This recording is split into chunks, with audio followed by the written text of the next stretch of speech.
The boy's question hit Wallace Shelby like a brand pressed against bare skin, sudden and searing and impossible to look away from. Is my mama going to die? 7 years old, with his mother's dark eyes and his dead father's stubbornness carved into the set of his little jaw, Tommy Townsend stood in the doorway of the Shelby Ranch house, holding a canteen of water he had walked half a mile to fetch. His boots were 2 sizes too big. His shirt had been mended so many times the patches had patches. And he was looking at Wallace with the kind of raw, unguarded terror that only a child can produce, the kind that strips every defense a grown man has ever built and leaves nothing but the truth standing naked in the open air. Wallace had not said anything for a long moment. He had stood there in the amber glow of the oil lamp with the surgical needle and the catgut thread still in his hands, standing over Stella Townsend, who lay unconscious on his kitchen table with a bullet wound in her left shoulder and a 3-inch gash along her ribs that had gone septic in the 2 days since the Braddock men had ridden through her property, and decided that a widow woman with 1 small boy and 40 acres of grazing land was no obstacle at all. The scar that ran from Wallace's left temple to the corner of his mouth pulled tight when he clenched his jaw. He set down the needle.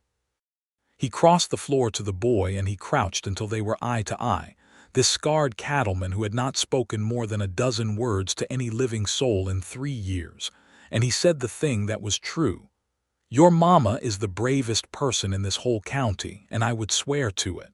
Tommy's chin trembled. But is she going to die? Wallace looked at the boy for another beat, and then he looked at Stella, at the rise and fall of her chest, slow but present and fighting. The way she had been fighting since the moment he had found her dragging herself across the red dirt of her own yard, with her boy tucked under her good arm, shielding him with her body even while she bled. Not if I can help it, Wallace said. Not on my watch. It was not the kind of answer that satisfied a 7-year-old, but it was the kind that landed with weight, the kind a child files away in the place where he keeps the things he decides to believe. Tommy nodded slowly and handed over the canteen. Wallace took it. He sent the boy to the corner where he had made up a pallet with 2 wool blankets and told him to eat the cold biscuits on the plate by the lamp and try to sleep. Then Wallace Shelby turned back to Stella Townsend, and he began the work of keeping her alive. It had not been so long ago that Stella Townsend was the kind of woman who made men stop walking when she came down a boardwalk. Not because she was flashy or bold about it, not because she wore anything scandalous or called attention to herself in any way that the women of Caldwell County, Texas, would have found objectionable. It was something else, something in the way she carried herself, the way her eyes moved over a room as if she was solving a problem that everyone else had given up on. She was tall for a woman in 1878 and lean from real work, and she had a calm to her that could read as coldness until the moment you needed it, and then it read as the most reliable thing you had ever encountered. She had come to Caldwell County 3 years before Wallace's own arrival, following her husband Robert Townsend, who had come west with promises of a land grant and a future, and had delivered on the land grant at least, before a rattlesnake bite took him in the spring of 1875. Tommy had been 4 years old. Stella had been 26 and newly widowed, and standing on 40 acres of Texas scrubland with a 4-year-old and a debt at the general store and nobody in the world who was coming to save her. So she had saved herself. She had learned to run cattle. Not many, not the great herds that the big ranchers like Marcus Braddock maintained across their thousands of acres, but enough. She had learned to doctor sick animals, to read weather, to negotiate at market, to do the things that people told her a woman could not do, and then do them quietly and without fanfare and return home to her boy. She had hired one hand, a Mexican man named Cesar who was in his 50s and had been run off a larger spread for reasons that had more to do with prejudice than performance, and Cesar had proved loyal and hardworking, and had taught her things about cattle and land that no one else in the county would have bothered to teach her. By the time Wallace Shelby rode into Caldwell County in the spring of 1877, Stella Townsend was a known quantity. Respected by some, resented by others, and entirely indifferent to both reactions, Wallace had arrived with nothing but a horse, a bedroll, a Winchester rifle, and a reputation he had not asked for. The scar on his face was the first thing people noticed. It had come from a knife, everyone assumed, and they were right, though the story of the knife was more complicated than the gossip that circulated in the feed store and the saloon had ever gotten close to. He had left a life behind him in Missouri that he did not speak about. He had come west specifically to not speak about it, to find a piece of land far enough from everything that the silence could finally be total and permanent. He had found that land. 320 acres bordering Stella Townsend's 40 to the north, purchased with the money he had carried in a leather saddlebag from Missouri, money that represented the sale of a farm that had belonged to his family, and that he had walked away from with nothing but the cash and the scar and a grief so embedded in him it had become structural. For a year, he had kept to himself with a thoroughness that approached art. He had built a house and a barn and a fence, and he had bought cattle and begun the work of establishing a herd, and he had done all of it without asking his neighbors for anything, and without offering anything in return. The people of the county had decided he was dangerous and left him mostly alone, which was precisely what he wanted. And then the spring of 1878 arrived, and with it the drought, and the drought was the kind of event that stripped the luxury of isolation away from every person in the county with the same democratic ruthlessness. The river that marked the boundary between Wallace's land and Stella's land was called the Terrell Creek, and in normal years it ran with sufficient water for both properties.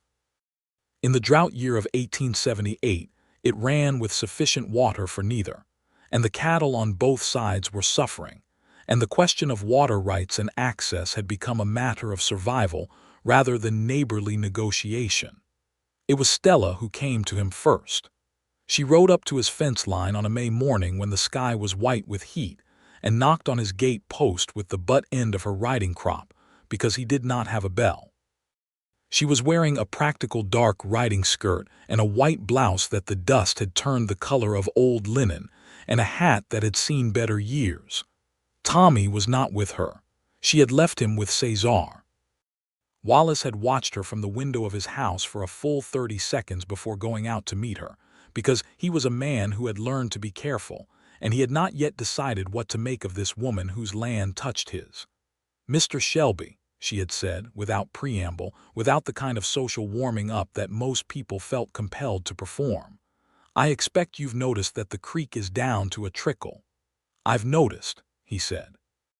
"I've got an idea about how we might manage the water access so neither of us loses our whole herd, but it requires us to agree on a schedule and to be willing to let the other party's cattle cross the property line at specific times." She paused. "I realize we haven't spoken before. I realize I'm asking for something. I'm asking anyway because the alternative is watching both our operations fail when they don't need to." He had studied her for a long time. She had not flinched under the study.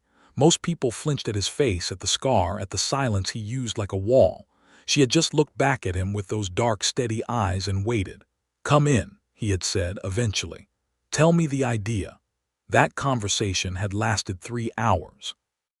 It was the longest conversation Wallace had had with another human being in 4 years. Stella had brought a hand-drawn map of both properties, and her plan was good, better than good. It was logical and fair, and it demonstrated a working knowledge of cattle and water management that exceeded what most of the male ranchers in the county could have produced. He had amended 2 details. She had considered his amendments and agreed to one, and explained with precision why the other would not work. He had listened to her explanation and concluded she was right. They had shaken hands over the kitchen table, and the drought management had proceeded exactly as planned, and both herds had survived the summer without catastrophic losses. After that, they had become something. Not friends precisely, not yet, but something that was working in the direction of respect so genuine it had its own specific gravity. Wallace had begun to notice things. The way she talked to her cattle, low and steady. The way you talked to something you cared about. The way she was with Tommy, patient and direct, treating the boy as if his thoughts were worth hearing even when they were the thoughts of a 7-year-old. The way she never asked for more than she needed and always delivered more than she promised. He noticed these things, and he filed them in the place where he kept things he could not afford, and he told himself that his life was what it was, and that the wall he had built was structural and necessary, and that no woman deserved to inherit the wreckage of whatever Wallace Shelby was underneath the silence. He had been telling himself that story for 4 years, and it had been working fine until Braddock. Marcus Braddock was the kind of man the West produced with unsettling regularity, the kind who had arrived early and taken large, and now spent all his subsequent energy ensuring that the frontier stayed available for himself and unavailable for everyone else. He owned 4,000 acres and a legitimate cattle operation, and a less legitimate arrangement with the county assessor that allowed him to place liens on properties owned by people who could not afford lawyers or knew their rights well enough to fight back. Stella's 40 acres sat precisely in the gap between Braddock's northern and southern holdings. He wanted them. He had been wanting them for 2 years, and the wanting had progressed through several phases. First a low offer she had refused, then a higher offer she had also refused, then a letter from his lawyer citing an alleged boundary dispute that she had disproved with her original land grant documents, and then a darkness that she had felt gathering at the edges of her life, without being able to put a name to it yet. The name came in August of 1878. Braddock sent 3 of his hands, men named Doyle and Picard and a newcomer they called Creek, to Stella's property on a Thursday afternoon when Cesar was in town for supplies and Tommy was inside with a summer cold. They had come with the stated intention of resolving the boundary dispute in person, which was a euphemism that meant they had come to frighten her into signing a transfer of title. What they had not accounted for was Stella's rifle. She had come out of the house with the Winchester her husband had left her, and she had told them in a voice that carried no tremor whatsoever that they were trespassing, and that they had approximately 30 seconds to be off her land before she began communicating that point through the barrel of the gun. Doyle had laughed. He had reached for her rifle. The rifle went off. It went off into the air above Doyle's head, deliberately, as a warning. Stella had been very clear later when she recounted it, about the fact that she had shot above him and not at him. She was not trying to kill anyone. She was trying to establish that she was serious, that she was not a woman who could be frightened into compliance by 3 men on horseback. It had worked, in that the 3 men had left. What she had not known was that, in leaving, they had communicated back to Braddock that simple intimidation was insufficient, and that Braddock had decided to escalate beyond intimidation into something that had a different legal name altogether, and that he thought he could manage carefully enough to avoid that name attaching to him. Creek had come back alone that night. He was the one who fired through her window first, the shot that caught her in the shoulder. She had been standing at the kitchen window, and the bullet had come through the glass without warning, and she had gone down, and Tommy had screamed from his room, and she had screamed back, screamed his name, screamed at him to stay in his room, to stay down, and she had crawled to her own rifle and gotten off 2 shots through the broken window before Creek had ridden away. She had packed Tommy's things one-handed. She had wrapped her shoulder with a strip of her own petticoat. She had told Tommy that they were going to walk north to the Shelby ranch because Mr. Shelby was their neighbor and neighbors helped each other, and she had said it in the same calm voice she used for everything, and Tommy had believed her because she had never lied to him yet. She had made it most of the way. Wallace found them at the edge of his property line in the dark, when he had gone out because one of his horses had been restless and he had learned to trust restless horses. Stella was on her knees in the dirt with Tommy pressed against her side, and her left arm hanging wrong, and a blood-black stain spread wide across the left side of her blouse. And she had looked up at him with eyes that were still focused and still determined even then, even with all of it. "I need help," she had said. It was the second time she had said those words to him. It was still not easy for her to say them. He had carried her the last 100 yards himself. That had been 2 days ago. 2 days of fever and the infected wound and Wallace's hands doing things they had not done since Missouri, when he had sat at another bedside and lost the fight, and he was not going to lose this one. He had sent one of his hired hands into town for the doctor, and the doctor had come and gone, and left instructions and medicines, and a grave expression that had told Wallace everything about odds, and nothing at all about Wallace's personal intentions regarding those odds. Tommy had slept and woken and slept again, and sat beside his mother's hand on the kitchen table, and told her things quietly, things about school, and about the calf they had named Biscuit, and about what he planned to do when he was grown. Wallace had listened from across the room while he worked, while he changed the dressings and maintained the fever compresses, and watched Stella's face for signs of the infection winning or losing its war. On the third morning she opened her eyes. Not all the way, not with any coherence yet, just a flutter of lashes and a breath that was different from the ones before it, a breath with intention. Wallace was there. He was always there. He had not slept more than an hour at a stretch since he had carried her in. "Tommy," she said. The word was barely sound. "He's fine," Wallace said. "He's right here. He's been right here the whole time." She turned her head by a fraction and found the boy asleep on his pallet in the corner, and something in her face released. Some tension she had been carrying even unconscious, some animal mother vigilance that finally permitted itself to ease. She looked back at Wallace. "You," she said, and it was not a question exactly, more of a recognition, as if she was confirming that the person who had been at the edges of her consciousness for 3 days was in fact the person she had half believed it to be. "Me," he agreed.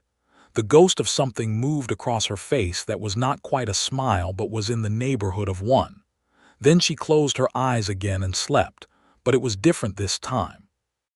It was healing sleep rather than fighting sleep, and Wallace knew the difference because he had watched both kinds for 3 days. He sat down in the chair he had pulled beside the table, and he put his face in his hands, and he let out a breath that contained, in its release, approximately 4 years of held things. She was going to live. By the 4th day she was sitting up and eating broth. By the 5th day she was issuing instructions about her cattle with the focused urgency of someone who had been unconscious for too long and was making up for lost time. Wallace had already sent 2 of his hands to her property to check on the herd and on Cesar, who had returned from town to find the house shot up and his employer gone, and had conducted his own investigation with a quiet ferocity that had resulted in his locating Creek in the nearest town and informing the county sheriff of what he had seen and what he knew. The sheriff was a man named Holt, who was not entirely in Braddock's pocket, which distinguished him from roughly half the official figures in the county. He had gone to the Braddock ranch and had a conversation that had not yet resolved into arrests, but had apparently included enough precision about the legal exposure Braddock was facing to make the rancher temporarily quiet. Stella heard all of this from Wallace in pieces, as she was ready to hear it, as her strength came back in increments, and her mind came fully online and began doing the thing it always did, which was assess and plan and move toward solutions with the patience of someone who knew that problems did not care about your feelings and responded only to strategy. Wallace told her about Cesar. He told her about the sheriff. He told her that her cattle were being managed and that her property was intact, and that there was a deputy camped on her land at present to prevent any further incidents.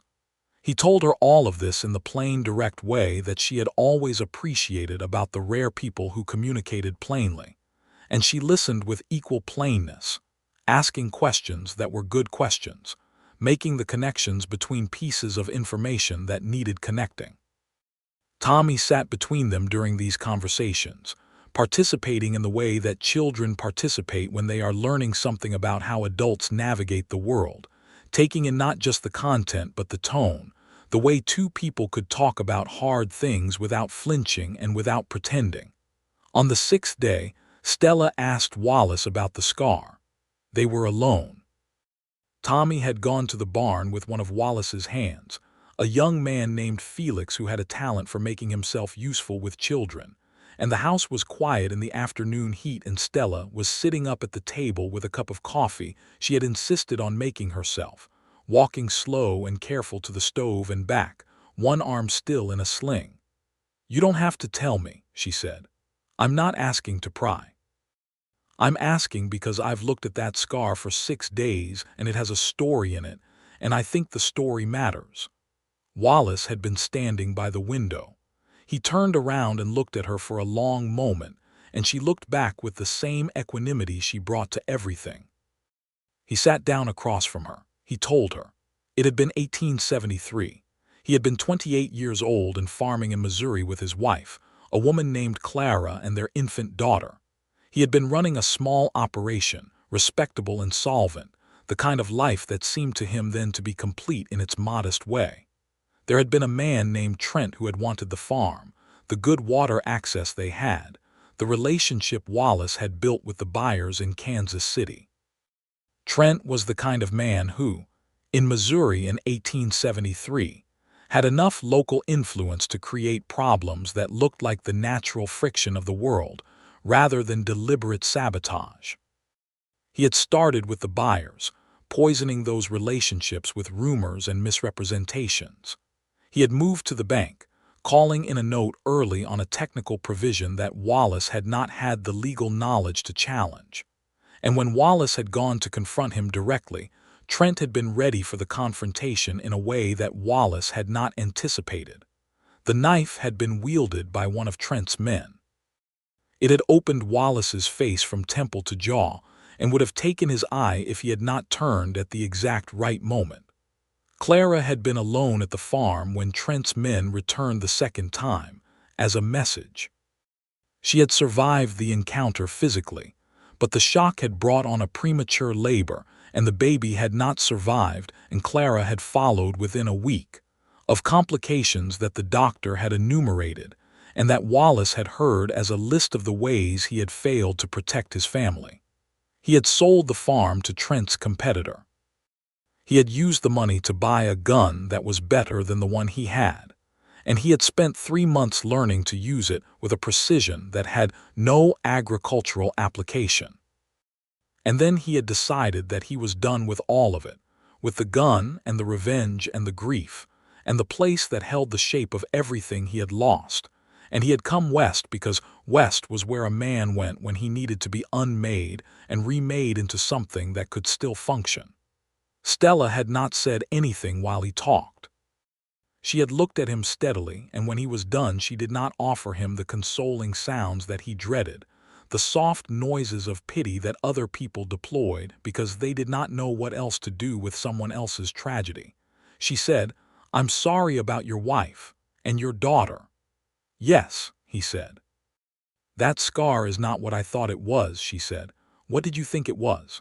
"I thought it might be something you had done, something from a fight of your own making." She said it without apology because she was a truthful person and she had thought it and she owed him the honesty of having thought it. "I was wrong. Most people think that," he said. "I should not have assumed." "You had a boy to protect," he said. Assuming was reasonable. She considered that. She nodded slowly. Then she looked down at her coffee and back up at him, and she said, "You carried me 100 yards in the dark without knowing if I was going to live. You spent 6 days at that table keeping me on the right side of a fever. You told my boy his mama was the bravest person in the county." She paused. Why? It was the most direct question anyone had asked him in 4 years. It landed precisely where it was aimed, right at the center of the thing he had been not examining since the moment he had found her in the dark. "Because it's true," he said, meaning the thing he had told Tommy. "And because I couldn't not." She looked at him for a long time. He did not look away. "All right," she said finally. It was not a resolution exactly. It was more of an acknowledgement that something had been said that could not be unsaid, and that she was not running from it. They moved forward from that conversation carefully, both of them people who had learned that moving forward too fast was one of the better ways to destroy something worth keeping. Stella's recovery continued. By the end of the second week, she was walking without difficulty and managing more of her own care, though Wallace had insisted she stay at the ranch until the doctor confirmed the wound was fully healed, and she had agreed with a practicality that was not about dependency, but about the honest assessment of her own condition. She was not a woman who confused stubbornness with intelligence. During that second week, life at the Shelby Ranch settled into a rhythm that had not existed before, and that managed, somehow, to feel more natural than it had any right to feel given that 2 weeks earlier these had been people who nodded at each other across a fence line and occasionally discussed water schedules. Tommy, who had been badly frightened and was working through that fear in the way of children, which is to say by becoming very interested in everything around him as a way of processing the things he could not yet name, had attached himself to the ranch operations with an enthusiasm that occasionally created more work than it resolved, but that Wallace managed with a patience that surprised even himself. It was Wallace who showed the boy how to check a horse's hooves for stones. It was Wallace who explained the way you could read the color of grass at a distance to know something about the water table below it. It was Wallace who sat with the boy in the evenings when Stella was resting and answered the questions that Tommy had, the ones about cattle and weather, and the mechanics of fences, and the ones that were not about any of those things but were about how a man decided what was worth doing and what to do when things went wrong. Wallace answered all of them with the same plainness he brought to everything, without condescension and without false optimism, and Tommy absorbed them with the focused intensity of a child who has learned that information is a form of safety and who is building his storehouse against the future. Stella watched this from doorways and windows and from across rooms, and she felt something happening inside her that she had no particular vocabulary for because she had not felt it since Robert, and even with Robert it had been a different thing, younger and simpler, and built on the kind of certainty that had not yet met sufficient reality to be tested. What she felt now was something that had already passed through the fire of reality and come out the other side still burning. That was a different and more substantial thing. She did not say anything about it, neither did Wallace. They were both people who knew the value of letting something develop at its own pace, who had both been burned by situations that moved faster than wisdom. But there were signs. The way he always seemed to know when her coffee was empty before she noticed it herself. The way she had begun to leave him the outside chair at the table in the evenings, because she had observed that he needed the one that faced the door, the old habit of someone who had learned to keep exits visible, and she had not said anything about making the adjustment, just made it. The way their conversations about the cattle and the water and the Braddock situation had begun to include a longer and longer afterward, a period at the end of the practical talk where neither of them moved to leave, and they sat instead in the quality of silence that exists only between people who have decided they are safe with each other. On the 15th day, Stella received a letter from the county courthouse.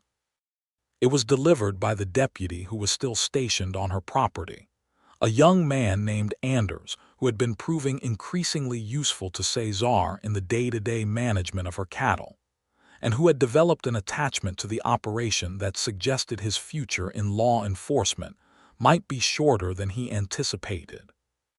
The letter was from the county attorney, and it informed Stella that Marcus Braddock had been formally charged with conspiracy to commit assault, property damage, and 2 additional charges related to the attempted coercion of a land transfer.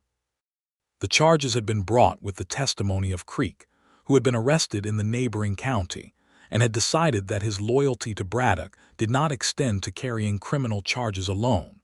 Creek had provided a signed deposition detailing Braddock's instructions with a specificity that was going to be very difficult for any lawyer to argue around. Stella read the letter twice. She set it down on the table. She looked out the window at the scrub and the heat and the pale sky of late August. "It's over," she said. Wallace had read it over her shoulder, close enough that she could feel the warmth of his presence behind her, and when she turned he was right there, closer than they usually stood, and neither of them moved back. "The criminal part," he said. "The legal part will take longer. He'll hire lawyers, but the land is yours. That doesn't change. My boy can go home." "Your boy can go home," he confirmed. She looked up at him, and there was something in her face that was not the composed practicality she usually wore. Something underneath that had come to the surface for a moment. Something that was relief and grief and exhaustion, and something warmer than any of those. Without quite planning it, Wallace reached out and took her hand. Just that. Just her hand in his, the gesture that was smaller and larger simultaneously than anything more dramatic could have been. The specific gesture of someone who is telling you that you are not alone in the place where you are standing. Stella looked down at their joined hands and then back up at his face, and she said quietly, "Thank you, Wallace." He said, "You would have found a way through regardless." "Maybe, but it would have been harder alone." "Yes," he said, "everything is." They stood like that for a long moment in the afternoon light of his kitchen, and it was one of those moments that do not announce themselves as pivotal until later, when you are looking back at the architecture of your own life and identifying the places where the foundation shifted. The next morning, Stella told Tommy they were going home. Tommy's reaction was complicated in the way that children's reactions are when they contain more than one true thing at once. He was glad to go home, genuinely. He missed his own things and Cesar, and the calf named Biscuit and the particular quality of his own bed. But he had also been watching for 2 weeks, and he was a child of unusual perceptiveness, and he had noticed the way Mr. Shelby looked at his mama, and the way his mama looked back, and he had feelings about leaving that he could not entirely sort into the right boxes. He solved this the way he solved most things, which was directly. Standing in the front yard of the Shelby ranch while the horses were being saddled, Tommy walked over to where Wallace was checking the cinch on Stella's saddle and said, "Are you going to come see us?" "After." Wallace looked down at the boy. The morning light was sharp and gold, and the cicadas had already started in the scrub, and it was going to be another hot day. "If your mama wants me to," he said. Tommy turned to his mother. "Do you want him to?" Stella looked at her son with an expression that walked the line between exasperation and amusement. "That is a very personal question to ask in front of the person in question," she said. "But do you?" Tommy pressed. Stella looked at Wallace. Wallace looked back. "Yes," she said. "I would like that." Something moved in Wallace's face that was not often seen there. It was quiet, and it was there only briefly, but it was unmistakable.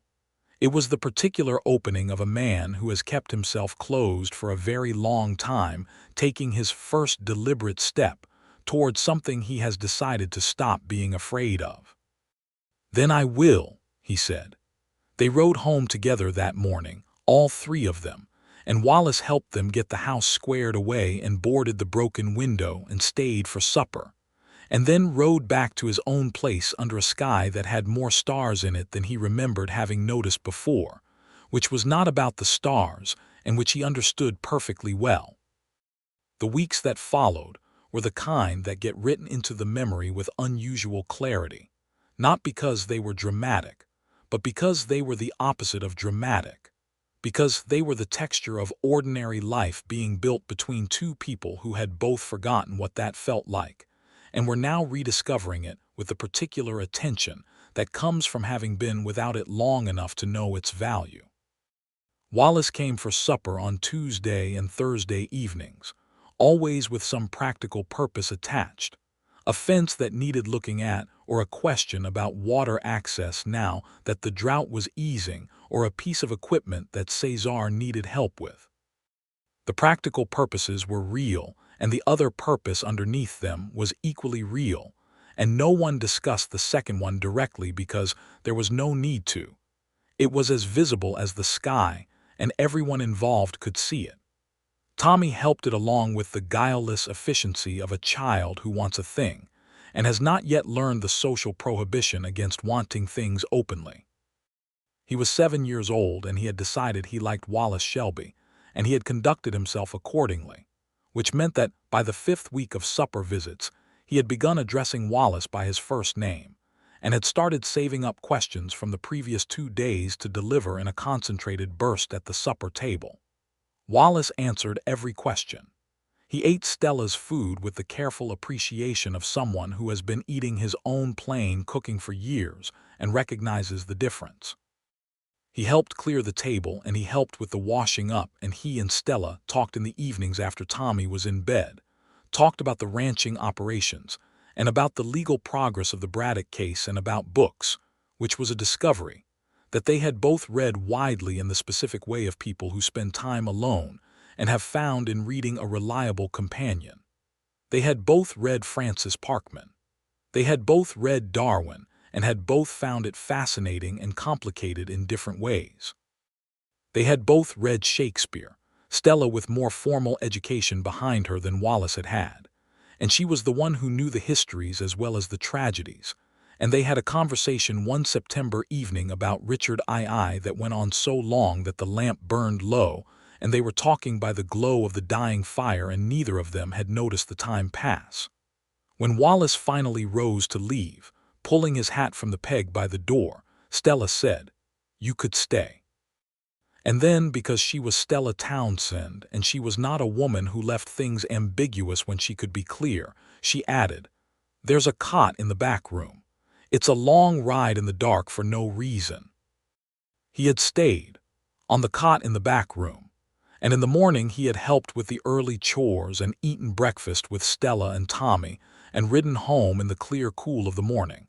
And nothing had happened except that everything had changed slightly and permanently in the way of incremental shifts that accumulate into transformation. The first time he held her properly, the way that a man holds a woman when everything else has already been said by other means, was on a Sunday afternoon in early October. Stella had been on the roof.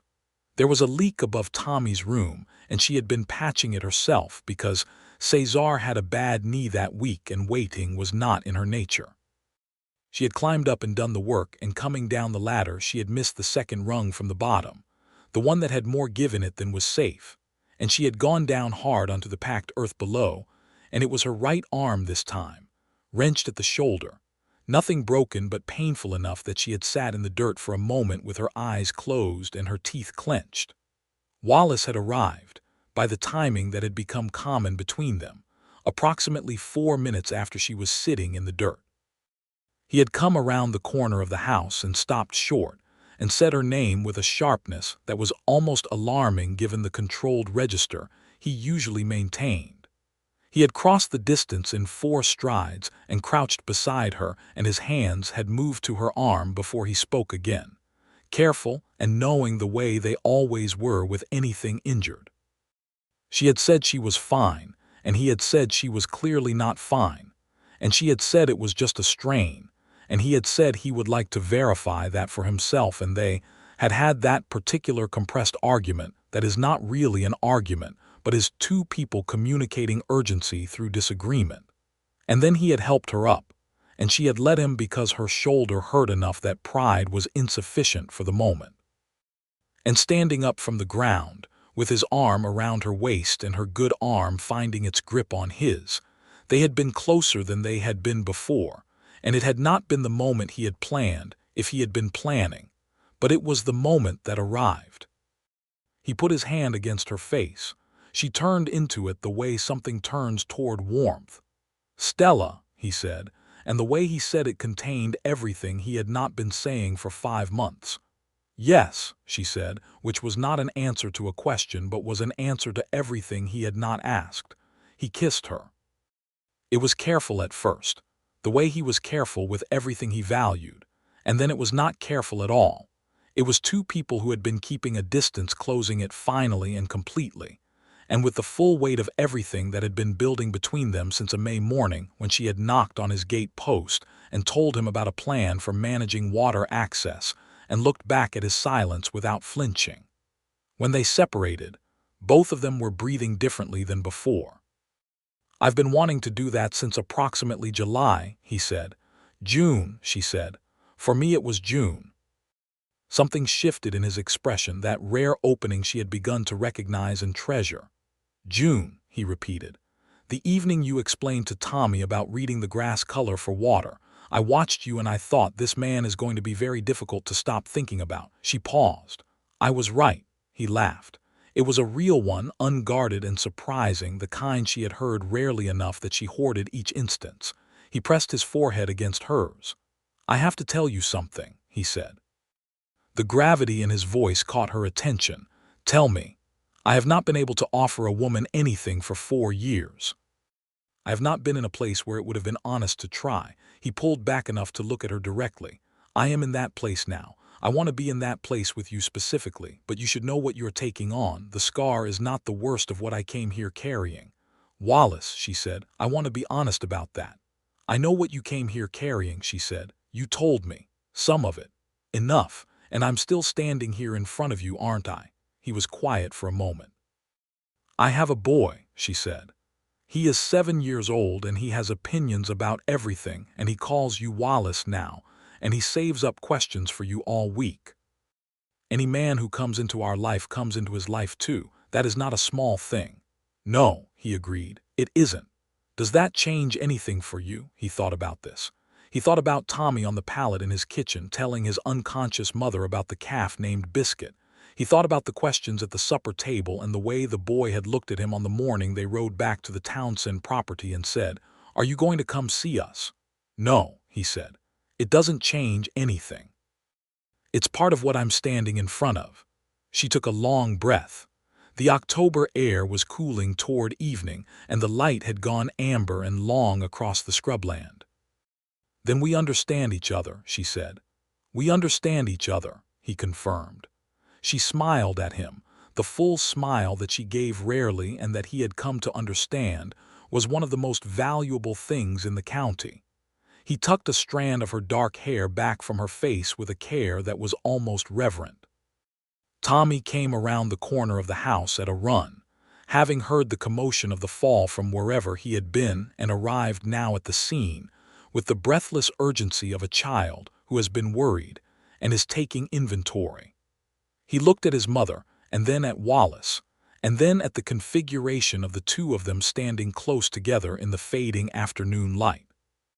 "Is Mama hurt again?" he demanded. "Strained shoulder," Stella said. "Nothing serious." Tommy looked from one to the other with a scrutiny that was disconcertingly thorough for someone his age. "Are you two going to get married?" he said. The directness of it landed with the impact of a stone dropped into still water. Wallace looked at Stella. Stella looked at Wallace. "One thing at a time," Stella told her son. "That means yes," Tommy said, with the serene confidence of someone who has had a great deal of experience decoding his mother's precise communications.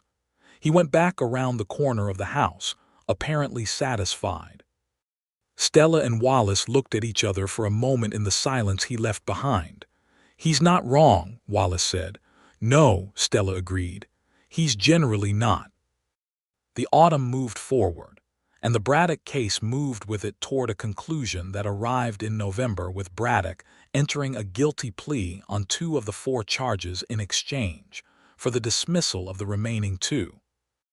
A negotiated outcome that his expensive lawyer had managed to secure, and that the county attorney had accepted because the 2 charges that stuck included conspiracy and assault, and would carry consequences sufficient to end Braddock's ability to operate in Caldwell County with the power he had previously wielded. He was assessed heavy fines that required the sale of a significant portion of his land holdings and a prison sentence of 18 months, which was served in the county facility. The deputy Anders, having thoroughly committed himself to the cattle business, resigned his position and asked Cesar if there was work at the Townsend property. There was. Stella went to the courthouse for the sentencing.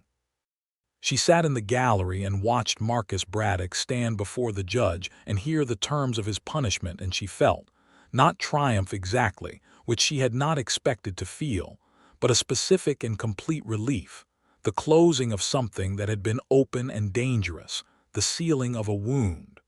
Wallace sat beside her. Tommy was at school, learning to read with the competence that his mother's particular approach to education had prepared him for, arriving at the county school already several steps ahead of where most of his peers were, and absolutely certain that Mr. Shelby's explanation of why it mattered to understand the difference between a verbal and a written agreement was the most useful thing he had ever been told. After the courthouse, Wallace took Stella for coffee at the restaurant on the main street of Caldwell, and they sat across from each other in the ordinary late-morning bustle of a small town, and Wallace reached into the breast pocket of his good jacket, the one he had worn specifically because this was a specific day, and he set a small paper-wrapped package on the table between them. She looked at the package and then at him. "Open it," he said. Inside the paper was a ring. It was not an elaborate ring. It was a gold band with a single small amethyst stone, and it was clearly something he had chosen with care rather than purchased in a transaction. He had ridden to San Marcos 3 weeks earlier on a pretext she had mostly believed and not examined too closely. "I plan to do this somewhere more notable," he said. "A river at sunset or some such. But we are here and the moment is right, and I have never been good at waiting when I know what I want." She was looking at the ring with the expression she wore when she was moved, and was doing her best to be composed about it, the expression where her composure and her feeling were both fully visible and in close negotiation.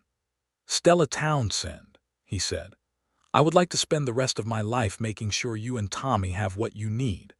I would like to have the right to sit beside you when things are hard, and to be the person you call on when the ladder rung gives way." He paused. "I would like to keep having supper with you on Tuesdays and Thursdays and every other night as well. I would like you to be my wife." She looked up from the ring. "Yes," she said. "I already knew I was going to say yes, you know. Probably from September, definitely from October. Yet here we are in November. We are both people who take our time," she said. He reached across the table and slid the ring onto her finger, and she held her hand up and looked at it in the light and then looked at him, and the smile she gave him was the full one, the rare one, and he held it the way you hold something you understand to be a gift. They were married in December, in a ceremony at the county church that was attended by Cesar and Felix and Anders, and the doctor who had made the grave-faced visit to the Shelby ranch, and who seemed pleased to see a better outcome than he had expected.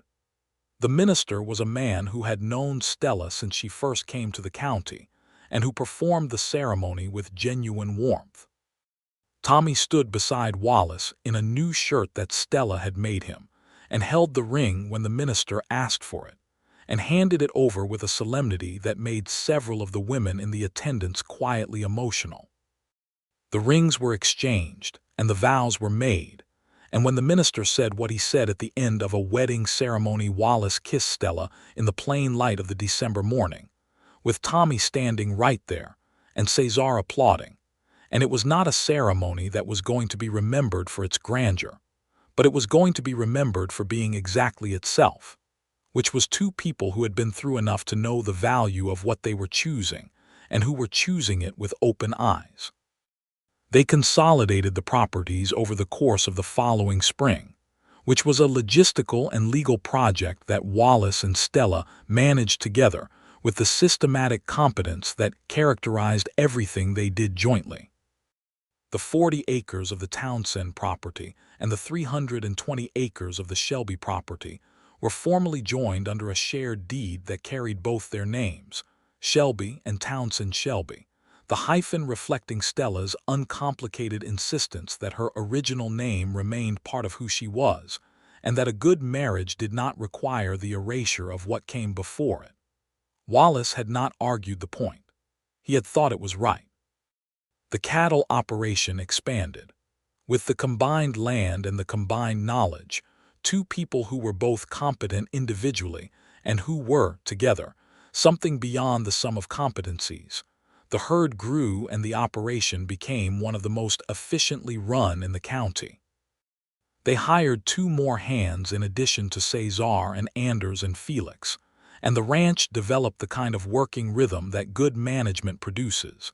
Everything in its place, everyone knowing their role, the days moving forward with the productive satisfaction of purposeful work. Tommy, who had turned 8 in the February after the wedding, and who had taken Wallace's presence in the permanent way that children take things when they have decided on them, continued his ferocious intellectual accumulation at the county school and his practical education at the ranch. He was reading at a level that surprised his teacher and doing arithmetic that was more advanced than anything taught in the schoolroom, having had both parents explaining the mathematics of the cattle business to him in the evenings.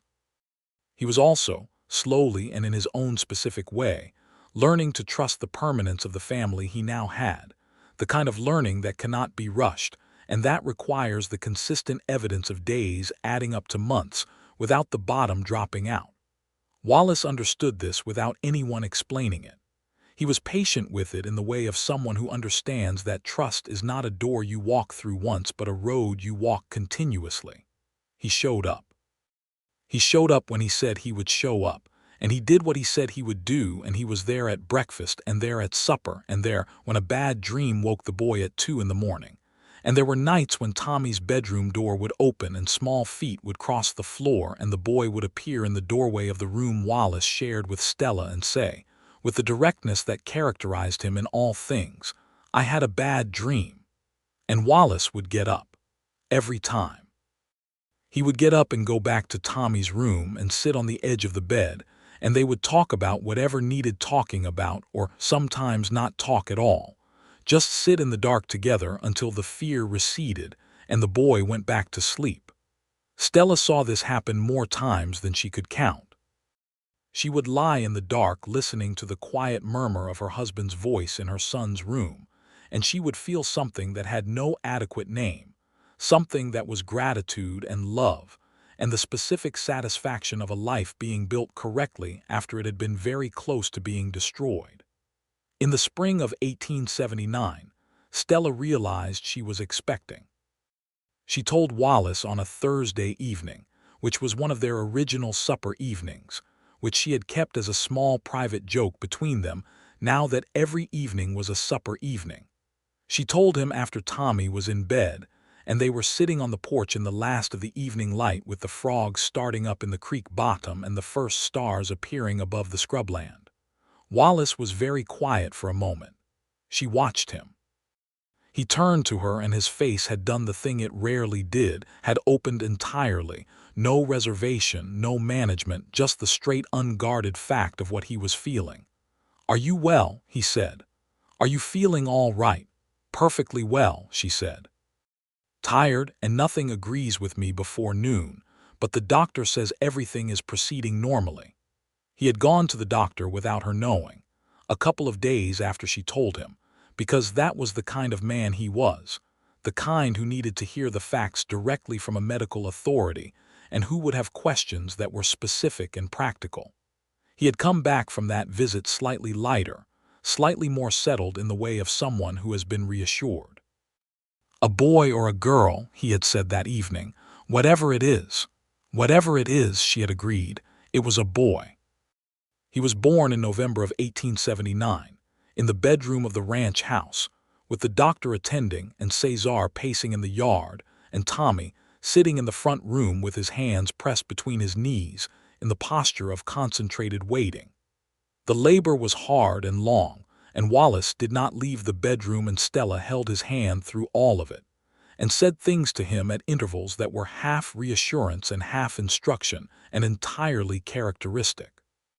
The boy arrived in the very early hours of a cold November morning, and the doctor placed him in Wallace's arms before Stella's, because it was the first available moment, and the look on Wallace's face in that moment, the look that Tommy witnessed from the doorway where he had crept when he could not stay in the front room any longer, was a look that Tommy would carry in his memory for the rest of his life, and would attempt on several occasions to describe to his own children many years later. They named him James Robert Shelby.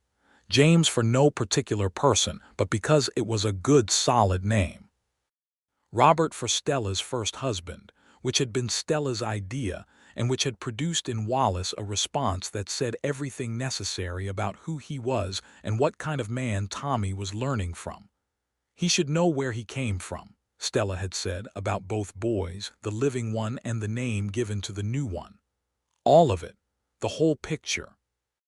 James Robert Shelby was a loud, demanding, thoroughly delightful infant who had his father's coloring and his mother's focused intensity, and Tommy's opinion of him moved through several stages in the first month of his life, from startled uncertainty to cautious assessment, to an attachment so fierce and proprietary that Tommy began to walk Tommy's path through the world in a new way, the way of an older brother who has found his vocation. Wallace watched this happen with the specific quality of attention he gave to everything he valued. He watched his older son become a protector, and he watched his infant son sleep with his small fist pressed against his own cheek, and he sat at the kitchen table in the quiet of a Tuesday morning with Stella across from him, the coffee between them, the sounds of the ranch beginning outside, and he understood with perfect clarity that he had arrived somewhere. Not somewhere he had been before, somewhere new. Somewhere that had been built, board by board and conversation by conversation and day by day, from the materials of two broken open lives that had been remade into something neither of them could have designed in advance. There were still hard things. There were always hard things. The cattle business had its seasons of difficulty. A bad year in 1880 when a disease moved through several herds in the county, and they lost a significant portion of their own, a loss that required the kind of financial navigation that kept both of them up at night working through numbers by lamplight. The Braddock situation was over, but Braddock's former associates were not all similarly chastened.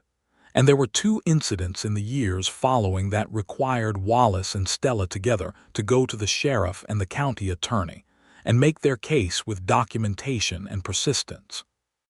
The county was changing, with new people arriving and old hierarchies being contested, and the particular mixture of opportunity and injustice that characterized the frontier in 1880.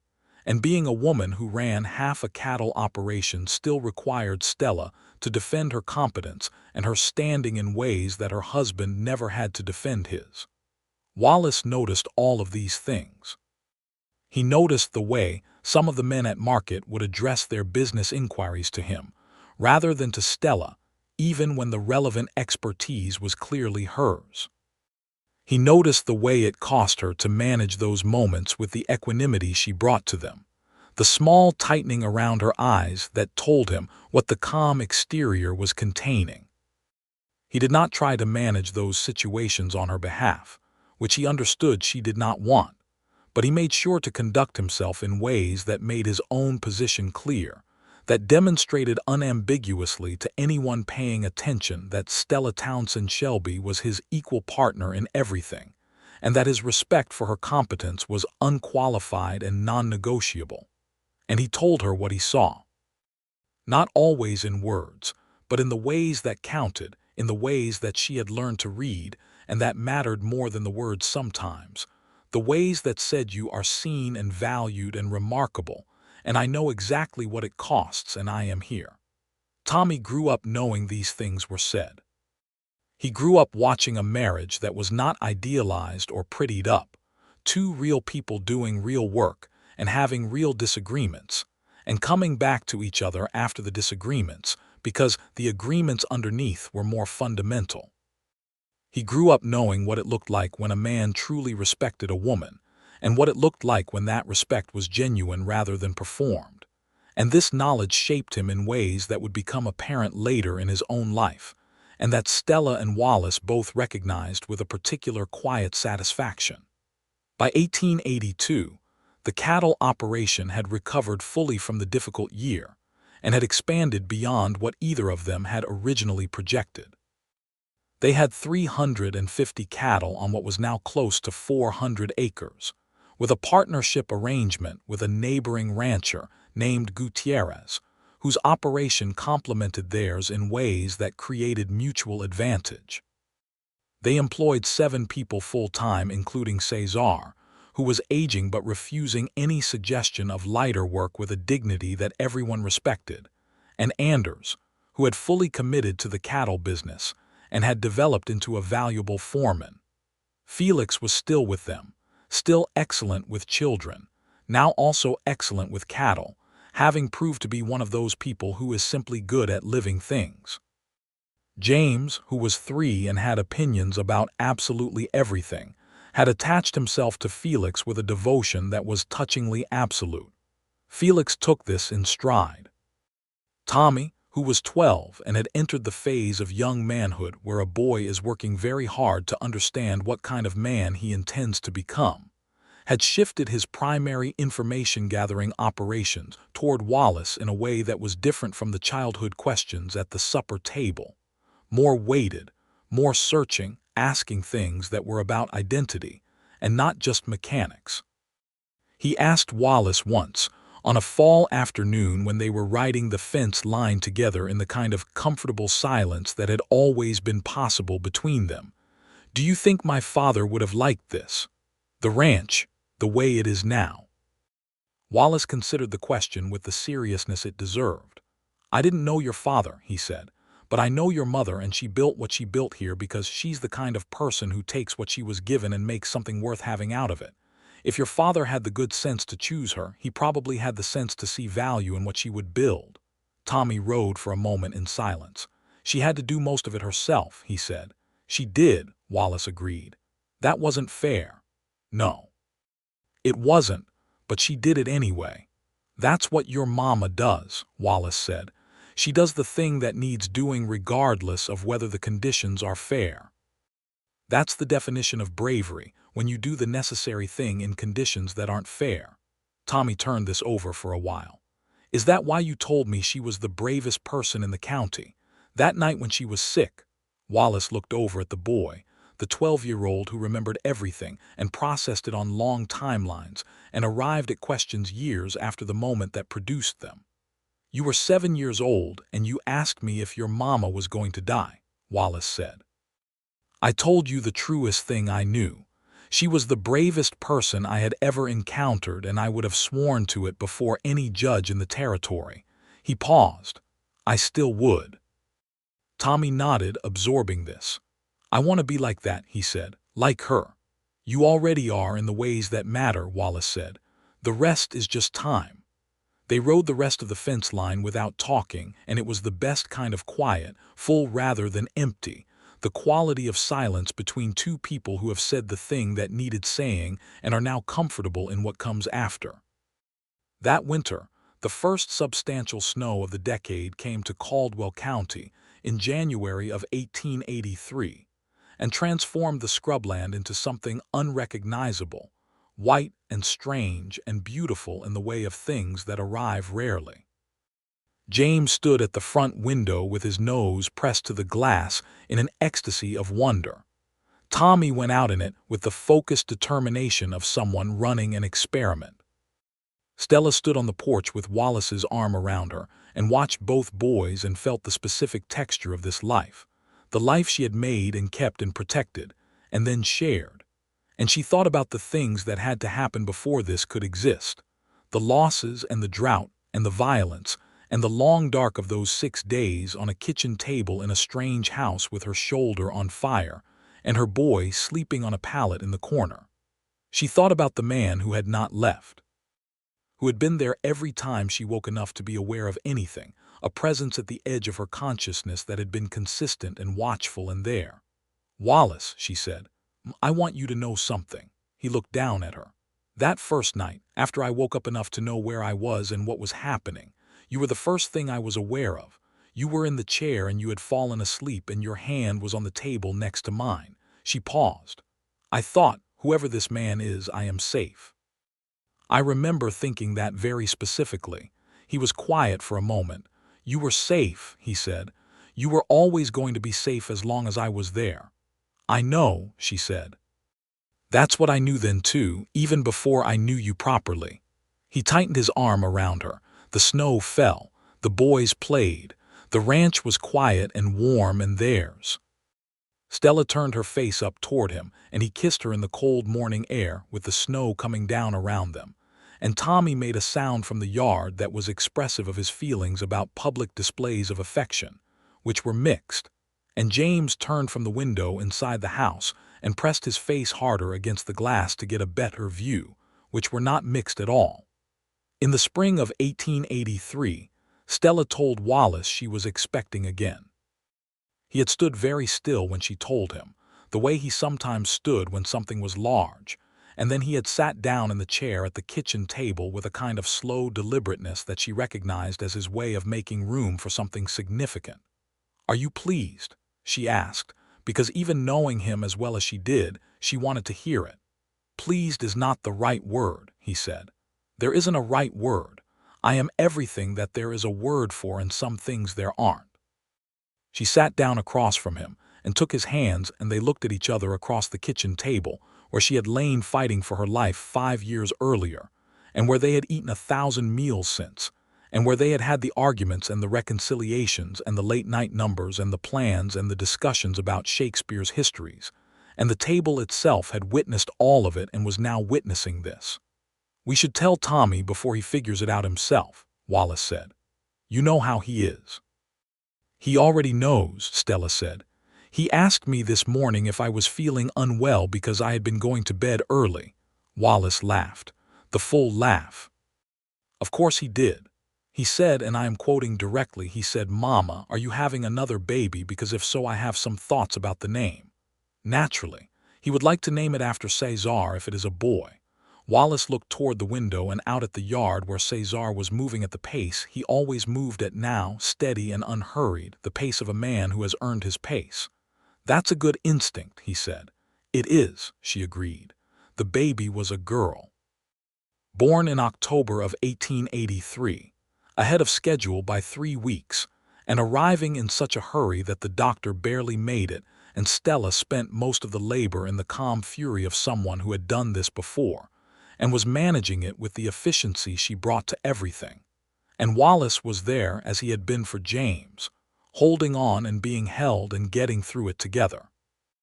The girl was small and loud and had Stella's eyes from the first moment, the same dark, watchful quality, and Tommy looked at her and then at Wallace and said, "She is going to run everything." "Yes," Wallace agreed, "probably." They named her Clara Josephine Shelby. Clara, which was a name that Wallace had carried for a long time, and that Stella had offered not as a replacement of anything but as a carrying forward, a way of honoring what had been lost without letting the loss define the present.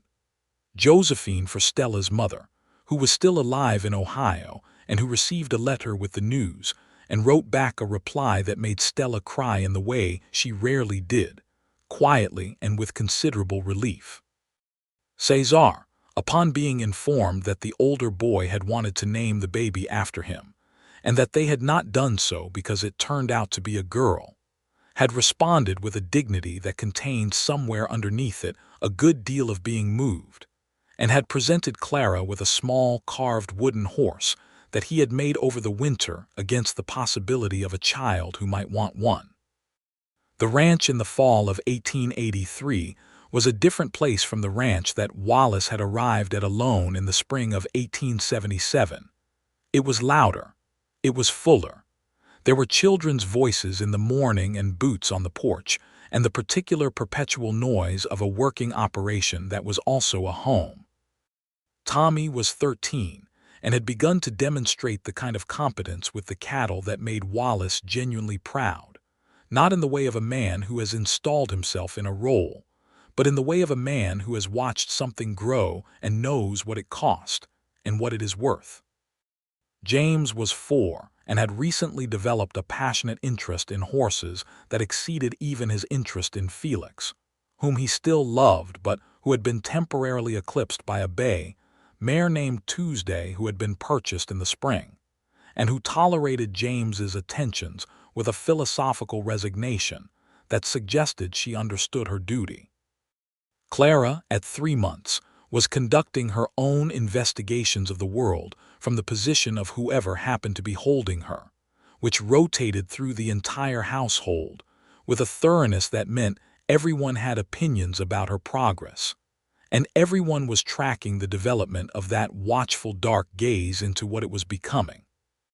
One evening in November, when the air had turned cold and the lamp was burning, and the children were in bed, Wallace and Stella sat on the porch in their coats with the stars overhead in the way they sometimes did in the evenings when the house was quiet, sitting together in the quality of silence that had always been possible between them. "Tell me something I don't know about you," Stella said. It was something she said sometimes because she was a person who believed that the people you were closest to were always still revealing themselves if you paid enough attention and asked the right questions. Wallace thought about it. "When I was riding here from Missouri," he said, "I didn't have a destination. I just had a direction, which was west. I had told myself I would stop when I found somewhere that felt like somewhere I could disappear into. And I rode into Caldwell County and I saw the land and I thought, here, this is far enough. I can disappear here." He was quiet for a moment. "I was wrong about what I was going to do here." "You didn't disappear," she said. "No, not even slightly." "No," he agreed. She leaned her head against his shoulder. "I'm glad you picked the wrong direction," she said. "I'm glad you stopped here." He put his arm around her. The stars were very clear and very numerous above the scrubland, the way they always were in Texas on cold November nights, the kind of sky that made the world feel both enormous and comprehensible at once, both vast and exactly the right size.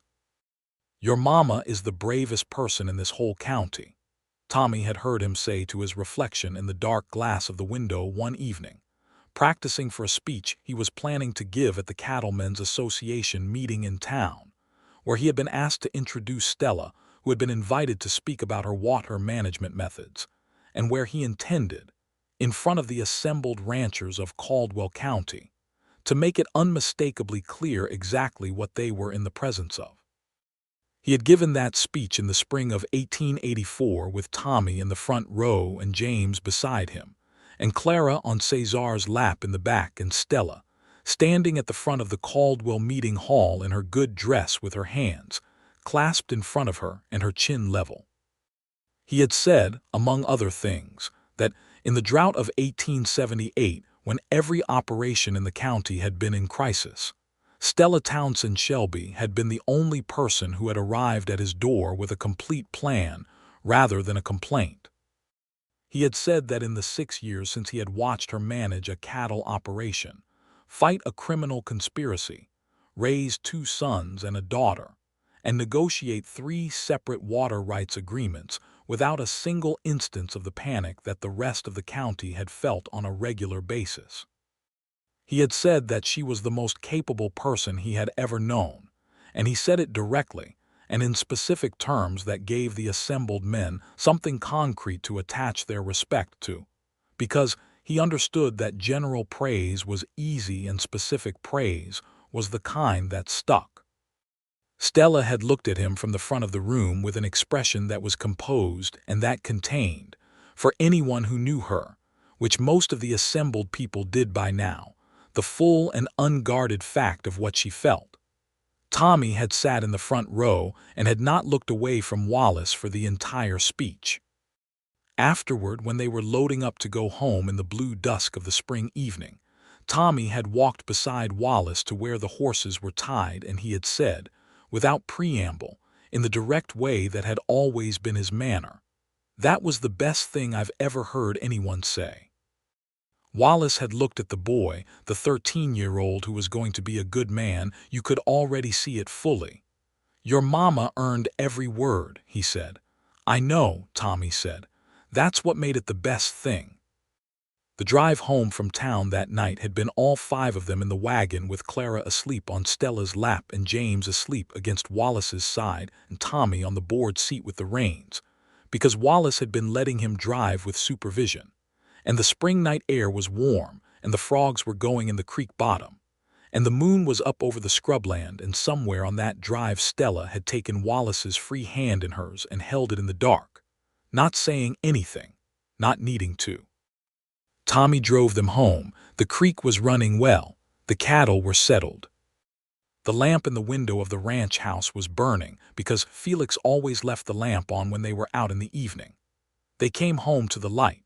Everything they had built, the land and the cattle and the years and the children and the absolute reliability of two people who had chosen each other with full knowledge and open eyes, everything was there waiting for them in the warm glow of that lamp in the window. The light that said here, "This is yours, you made this, come inside." Stella lifted Clara against her shoulder as Wallace helped her down from the wagon. The baby murmured and settled. James was carried in by Tommy, who managed this with the competence of an older brother who has been carrying his little sibling since before the sibling could walk. Wallace tied the horses and checked the gate and followed his family into the light. The door closed behind them. The lamp burned in the window long after the house was quiet, the way lamps in good houses do, as if the house itself is keeping watch, as if it knows what it holds and understands the value of it and refuses to let the dark entirely in. By 1885, Tommy was 15 and talking about what came next, whether he would stay with the ranch or go east for more formal schooling, a question that Stella and Wallace had both prepared for and discussed privately, and were ready to support either way, because they were parents who understood that the job was to build a person capable of choosing, and then to honor the choice. Tommy chose both in the end. He would stay through the year, learn everything he could from the operation, and then go to Austin for 2 years of schooling, and come back having added to what he already knew. It was the choice they would have recommended if asked, which was why neither of them had suggested it. He had arrived there himself. The spring of 1885 brought new calves and new fencing, and a conversation between Stella and Wallace about whether the operation could support a fourth person, a fourth child, which was a conversation that had the outcome it had, and that resulted in a discovery in the summer that both of them received with the specific joy of people who have been through enough to know that the ordinary miracles are the ones worth celebrating. The fourth child, born in March of 1886, was a boy. They named him Cesar William Shelby. Cesar for the obvious reason, William for no one in particular, except that it was a name that rang right and felt solid in the way of things that are going to be carried for a lifetime. Old Cesar, upon being informed of this, sat with the baby in his arms in the front room of the ranch house for a long time without saying anything, and the look on his face was the look of a man who has worked hard and honestly and loyally and who has received, in this particular and specific way, the acknowledgement that it mattered, that it was seen, that the decades of work and faithfulness had been witnessed and remembered and honored. He said, finally, "It is a good name." "It is the best name," Stella told him. Tommy was 16 by the time his youngest brother arrived, and was applying to Austin with a letter of recommendation from the county school teacher, and one from Wallace that was the kind of letter that got things done, because it was specific about what Tommy Townsend Shelby was capable of, and refused to deal in the vague generalities that meant nothing to anyone. Tommy left in the fall of 1886 with a saddle bag of books and his mother's handwriting on a piece of paper he kept folded in his jacket pocket, the handwriting that said everything she needed to say to him, which was not short. He wrote home every 2 weeks. The letters were addressed to his family, all of them, and they described Austin and the school and the things he was learning, and the people he was meeting, and once in a while, they contained a question that was not about Austin at all, but about the ranch, some specific question about water management or cattle breeding, that demonstrated that whatever he was doing in the city he had not stopped paying attention to the place he came from. Wallace answered those questions in his own letters, which were shorter and denser, and packed with the specific information Tommy asked for, and occasionally at the end, with the kind of sentence that Wallace wrote the way he spoke, direct and unadorned and loaded with the weight of genuine feeling. One of those letters ended, Your mama is healthy, and the cattle are well, and Clara has informed us she intends to run the operation when she is grown, and based on the evidence so far I would not bet against her. James sends something that he says is a picture of Tuesday the horse, and I have included it. Come home when you are ready and not before. We will be here. Tommy read that letter in his rented room in Austin and sat with it for a while, and then folded it and put it with the others in the box he kept under his bed. He came home in the spring of 1888 with a certificate and a head full of information he could not wait to apply, and a maturity that had added itself to everything that was already there without displacing any of it. He walked into the ranch house, and James was 12, and Clara was 5, and Cesar was 2, and the operation had grown again, and the people were older, and the house was fuller, and it was home in every dimension of the word. Wallace was at the gate when he rode in. They clasped hands, and then, briefly, the kind of embrace that men allow when the occasion is significant, and Tommy felt in that embrace the full weight of the years, all the evenings and the questions and the fence-line conversations, and the night of the bad dream and the speech at the Cattleman's hall, and everything that had been built between them, since a 7-year-old in 2 big boots had handed a canteen to a scarred man who was trying to keep his mother alive. Stella came out of the house, and her boy, her first boy, her Robert's boy and her own, was standing in the yard taller than she remembered, and she crossed to him and held him, and he held her back, and they were just a mother and her son for a moment, just that, which was the oldest and most important thing. Then Tommy said into the top of her head, "I hear Clara has plans for the operation." "She has very detailed plans," Stella said. "She presented them at supper last week with a diagram." "She's 5. Yes, the diagram was quite good." He laughed, and it was Wallace's laugh, the real unguarded one, the one he had learned somewhere in the years of watching, and the sound of it in the Texas spring morning was one of the best things Stella had ever heard. She let him go and looked at him, and he looked back at her with the dark eyes that were Robert's eyes and the steadiness that was hers, and something else that was entirely Tommy, the thing that had been entirely Tommy since the moment she had first held him, the particular light of him that nothing in the years or the difficulty had managed to put out. "It's good to be home," he said. "It's good to have you here," she said. They went inside. The lamp was on, and the fire was going, and the table was set, and the smaller children were in various states of excitement and motion, and the smell of Stella's cooking was in the air, and Wallace stood in the doorway between the kitchen and the front room watching all of it with the expression that was his truest one, the one she had learned to look for, the one that contained gratitude and wonder and the specific private knowledge of a man who has been remade by his life into something better than he expected to become. The ranch continued. The years continued. Tommy eventually took a larger role in the operation and courted and married a woman named Adelaide who had come to Caldwell County from San Antonio with her family, and who, in Stella's assessment, was someone who would keep Tommy honest and was not afraid of anything, which were the 2 qualities most relevant to being married to him. They married in 1891 and moved into the old Townsend house on the 40 acres that had been Stella's original property, refurbished and expanded over the years, and the land that had once been the object of Braddock's coercion became the home of the next generation. James, who grew into the kind of young man who is beloved by both animals and people with equal ease, developed the horses into a secondary business that complemented the cattle operation, and that would eventually become its own substantial enterprise. Clara, who had indeed run things from approximately age 5 onward, became the operational manager of the combined ranch in her late teens in a move that surprised no one who had been paying attention, and that Stella and Wallace formalized with complete and genuine satisfaction. Cesar the elder passed in the winter of 1890, at a good age, in the bunkhouse of the ranch he had helped build, attended by everyone who was there, and mourned with a sincerity that expressed precisely what he had meant to the operation and the family.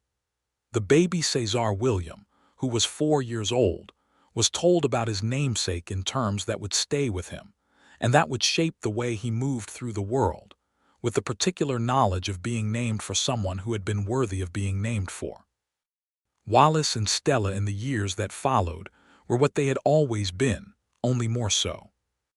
More settled, more certain, more fully themselves in the way that time and good work and genuine love accumulate into something that has its own solidity.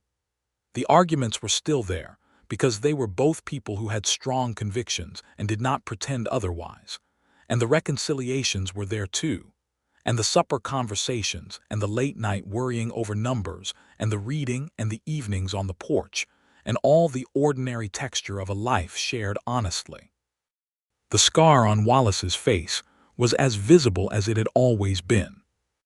People had long since stopped leading with their reaction to it, at least within the county, because enough time and enough of his character had replaced the first impression with something more accurate. Visitors sometimes startled. He managed this with the same equanimity he brought to most things, which is to say with silence and the willingness to let them adjust. Stella had long since stopped seeing it as anything separate from his face. It was his face. She knew every part of it, the way the scar pulled when he was tense, and the way it relaxed when he was at ease, and the way it creased at the corner when he was about to produce the real laugh, the one you had to wait for. They grew older on the land they had built together.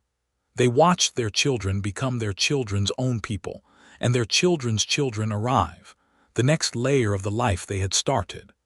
Tommy and Adelaide had a daughter first, which Adelaide said was exactly right, and then 2 boys, and they were all of them clearly going to be a great deal of trouble in the best possible sense. James never married but was the kind of person who is never lonely, whose life is always full of the people who are drawn to that quality of warmth and ease. Clara married a man named Rodrigo Gutierrez, the son of the neighboring rancher and her operational counterpart in every way, and the partnership that Wallace and Stella had established with the Gutierrez Ranch in the drought recovery years was now a family connection as well as a business one. Cesar William grew up knowing he was named for greatness and conducted himself accordingly. On a fall evening in 1895, when the light was the long amber light of late October and the air had turned and the cattle were settled and the ranch was in the particular quiet of a good ending day, Wallace and Stella sat on the porch where they had sat countless evenings before, in their customary chairs, with the customary quality of silence between them that had its own specific warmth. Wallace was 60 years old. Stella was 46. The scar on his face had acquired the patina of something that had been there long enough to belong. Her dark hair had threads of silver in it that she had not cut or colored away, because she was not a woman who apologized for the evidence of her years. She had her coffee, he had his. The frogs were going in the creek bottom, the same frogs, the descendants of the frogs that had been going in the creek bottom the night he had first kissed her in this yard 17 years ago. Tommy is bringing the children Sunday, she said. I know. James is coming Friday. He wants to look at the horses. He always wants to look at the horses. Clara says Rodrigo has an idea about the spring contract. Clara always has an idea. She gets that from somewhere. He looked at her sidelong with a raised eyebrow, and she returned the look with a complete innocence that was entirely unconvincing. The last of the light went warm and then gold and then began to fade toward the purple that came before dark. Stars appeared, the early ones in the east. Wallace, she said, are you happy? He was quiet for a moment. It was not the silence of someone who needed to think about it. It was the silence of someone who was giving the question the full weight it deserved. I have been, he said, since approximately the moment you knocked on my gate post in May of 1878 and told me you had an idea about the water. He paused. Before that I was not. After that I began to be. Every day since then is in the happy column. She looked at him. Even the difficult ones. Even those. Because the difficult ones were with you, and that changes their category entirely. She reached across and took his hand. He turned his palm up and held hers. The porch boards were warm under their feet and the stars were coming out, and inside the house the lamp was burning, and somewhere in the middle distance, one of the ranch dogs had started a conversation with something in the brush that was not going to end in anyone's favor. This was the life. This specific and ordinary and extraordinary life, built from 40 acres and a water problem and a scarred man who had come west to disappear and found instead that he could not. Found instead that the world had one more thing to ask of him, and that the thing it asked of him was this, precisely this: the hand in his hand and the voice that said his name, and the children and the grandchildren, and the work that mattered and the land that held all of it. Yes, he said, to the question she had not asked again but that hung in the evening air like the last light. Yes, I am very happy. She squeezed his hand. He squeezed back. The stars multiplied above the scrubland, and the lamp burned in the window, and the ranch that had been built from 2 broken things and 1 brave plan, and enough patience to see it through settled into its evening and was still, and was full, and was entirely and perfectly itself.